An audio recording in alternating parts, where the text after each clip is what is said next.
अशोकनगर जिले के मुंगावली के भाजपा नेता यादवेंद्र यादव ने ज्वाइन की कांग्रेस पार्टी। भोपाल में प्रदेश कांग्रेस कार्यालय में सैकड़ों कार्यकर्ताओं के साथ कांग्रेस पार्टी में हुए शामिल। पीसीसी अध्यक्ष कमलनाथ के नेतृत्व में आस्था जताकर कांग्रेस में शामिल हुए। सदस्यता ग्रहण के समय जयवर्धन सिंह और अरुण यादव, गोपाल सिंह डग्गी राजा मौजूद। यादवेंद्र यादव जिला पंचायत सदस्य हैं। उनकी धर्मपत्नी और माताजी भी जिला पंचायत सदस्य हैं। यादवेंद्र सिंह के पिता राव देशराज यादवेंद्र सिंह के पिता राव देशराज सिंह 3 बार भाजपा से विधायक रहे हैं। यादवेंद्र सिंह के पिता राव देशराज सिंह 3 बार रहे हैं विधायक। राव देशराज सिंह ने 2 बार भाजपा से लोकसभा चुनाव लड़ा। गुना लोकसभा में भारतीय जनता पार्टी को लगा बड़ा धक्का।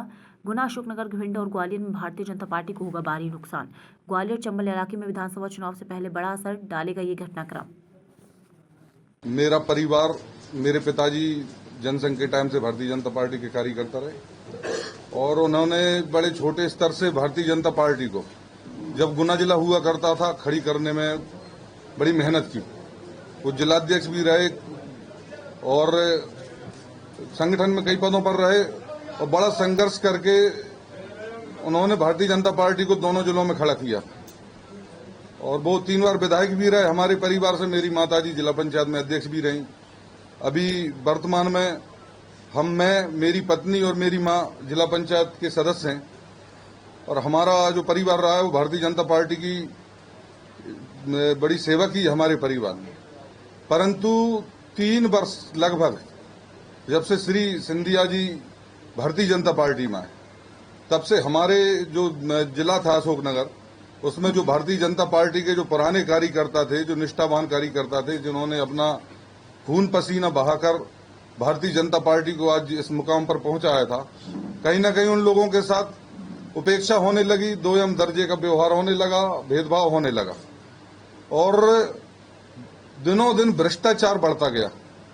स्थिति ये हो गई अशोकनगर में कि 5-5, 6-6 किलोमीटर, 7-7 किलोमीटर शहर से बाहर जो अनुसूचित जाति के व्यक्तियों, हरिजन, आदिवासियों एवं अन्य लोगों की जमीनें थी, वो जमीनें नहीं बची, या तो छुड़ा ली गई या किसी न किसी तरीके से उन पर कब्जे कर लिए गए। बड़ी बड़ी कॉलोनियां हमारे जो भारतीय जनता पार्टी के नेता हैं, जनप्रतिनिधि हैं, वो काट रहे हैं। आप लोगों ने भी सुना होगा, कोई कॉलोनी कटती है तो वो बीघा में होती है या एकड़ में होती है, 2-5 किलोमीटर में। आपने शायद पहली बार सुना होगा, अशोकनगर में 1.5-2 किलोमीटर की कॉलोनी माननीयों के द्वारा काटी जा रही है। इतना भ्रष्टाचार, जिनके पास आज से 3 साल 4 साल पहले 5 साल पहले जो चुनाव हुआ था, उस टाइम चुनाव के लिए मतलब स्थिति खराब थी, पैसा नहीं था। आज वो 1-1 हजार 500-500 करोड़ रुपए के मालिक हो। मुरमें नहीं बच रही, राशन नहीं बच रहा और तमाम प्रकार का जो भ्रष्टाचार है वो लगातार चल रहा है। इस स्थिति से हम व्यथित हो गए बहुत ज्यादा और कहीं ना कहीं हमारे जो कार्यकर्ता थे, जो हमसे जुड़े हुए लोग थे, उन्हें कहीं ना कहीं केसबाजी में या किसी न किसी तरीके से प्रताड़ित किया जा रहा था लगातार। जब मैं बहुत दुखी हुआ, लगातार अंदर से घुट रहा था 3 साल से, जब मैंने क्षेत्र में जनता से बात की, हमारे कार्यकर्ताओं से बात की कि भाई अब क्या करना चाहिए, तो सभी की एक ही आवाज थी कि भैया अब तो एक काम करते हैं, अब सब लोग मिलकर अपन कांग्रेस ज्वाइन करते हैं। तब जाकर हमने विचार किया कि हम कांग्रेस ज्वाइन करेंगे। बीजेपी के अत्याचार की वजह की कांग्रेस जब भी चुनाव नजदीक होता है, अब 6-7 महीने बचे हैं चुनाव में, शिवराज सिंह जी को घोषणाओं का नशा आता है और ये सोचते हैं कि इन घोषणाओं से मध्य प्रदेश की साधारण सरल स्वभाव की जनता को वे गुमराह कर पाएंगे और घोषणाएं और तरह तरह के प्रलोभन देना, हर शासकीय क्षेत्र होए, नौजवानों के लिए होए, पर ये 18 साल में जिस तरह इन्होंने धोखा दिया है, जिस तरह ये 18 साल का जवाब नहीं दे पा रहे। विकास यात्रा निकाली थी 160 विधानसभा सीटों में, उस विकास यात्रा का विरोध हुआ और छिंदवाड़ा आते तो कहते हैं मैं कमलनाथ की राजनीति को, कमलनाथ के भविष्य को गाड़ दूंगा, कहते हैं मैं कमलनाथ का अंत करूंगा। मैं ऐसी भाषा का उपयोग नहीं करता। मैंने तो कहा कि गाड़ने की बात करते हैं, हाँ मैं भी गाड़ूंगा, मैं बेरोजगारी को गाड़ूंगा, मैं महिला के अत्याचारों को गाड़ूंगा, मैं भ्रष्टाचार को गाड़ूंगा। ये जो राजनीतिक स्तर में ये आ रहे हैं, बड़ी दुख की बात है कि जो इतने वरिष्ठ मुख्यमंत्री हैं, 18 साल या लगभग 18 साल मुख्यमंत्री रहे। मैंने तो कहा ये जो महिलाओं, इनको आप बहनें याद आई हैं। पहले ये मामा बनते थे, किसान के बेटे बनते थे। किसान के बेटे जब बने, सबसे ज्यादा आत्महत्या देश भर में मध्य प्रदेश में हुई। मामा बनते थे, सबसे ज्यादा अत्याचार महिलाओं पर हुआ, हमारे आदिवासियों पर हुआ। ये हमारे केंद्र के जो आंकड़े हैं, मैं उस आधार पर ये कह रहा हूं। मैंने कहा है कि जहां तक बहनों का प्रश्न है, हम बहनों को 1500 रुपए हर महीने देंगे। और जहां गैस सिलेंडर की बात है, मैं उस दिन नरसिंहपुर में था, सबने मांग उठाई, जो ये मांग उठाई कि 500 रुपए में, हम 500 रुपए में गैस सिलेंडर देंगे। इसमें कोई शक नहीं कि कांग्रेस की सरकार बनने जा रही है। बीजेपी बौखलाई हुई है, कार्यकर्ता से लेके मुख्यमंत्री तक ये बौखलाए हुए हैं, इनके विधायक बौखलाए हुए हैं क्योंकि ये जनता का चेहरा देख के, आज जनता का चेहरा देख के, जहां हर वर्ग मध्य प्रदेश का परेशान है, ये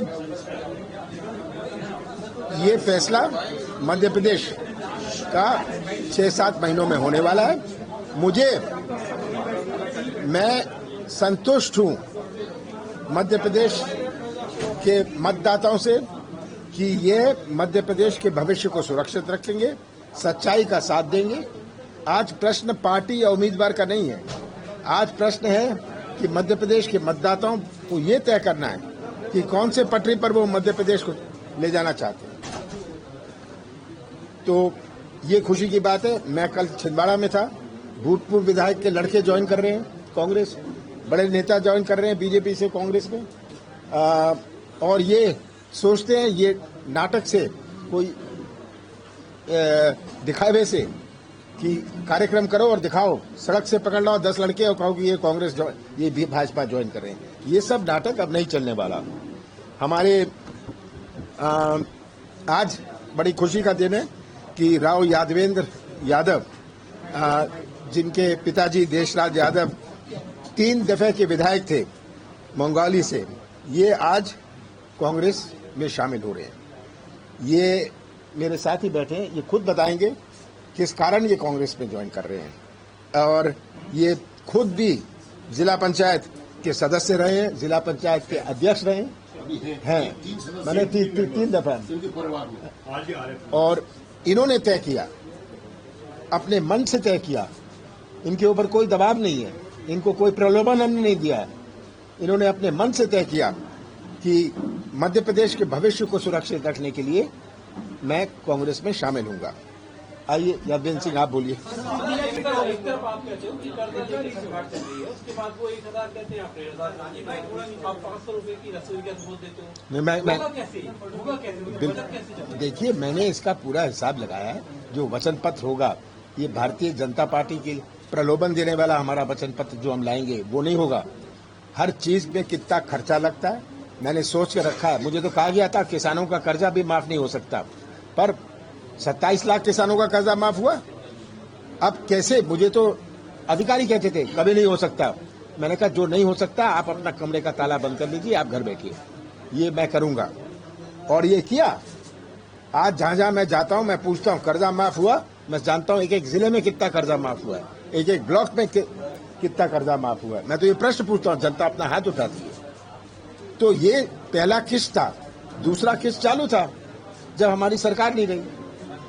तो आज ओलावृष्टि हुई है, पूछिएगा नीमच और मंदसौर के लोगों से, जब अतिवृष्टि हुई थी उनको कैसे मुआवजा मिला था। अब ये कह रहे हैं मुआवजा मिलेगा। ये मुंह चलाने की बात है। जब उनके पास पहुंच जाए, कितनों के पास पहुंचेगा? आपने 10% को मुआवजा दे दिया। ये केवल ओलावृष्टि की बात नहीं है, जो अतिवृष्टि से क्षति हुई है, जो नुकसान हुआ किसानों का, उनके बारे में कुछ नहीं कह रहे कि बहुतों का ओलों से ज्यादा अतिवृष्टि के कारण नुकसान हुआ है। सीएम कह रहे हैं कि आपके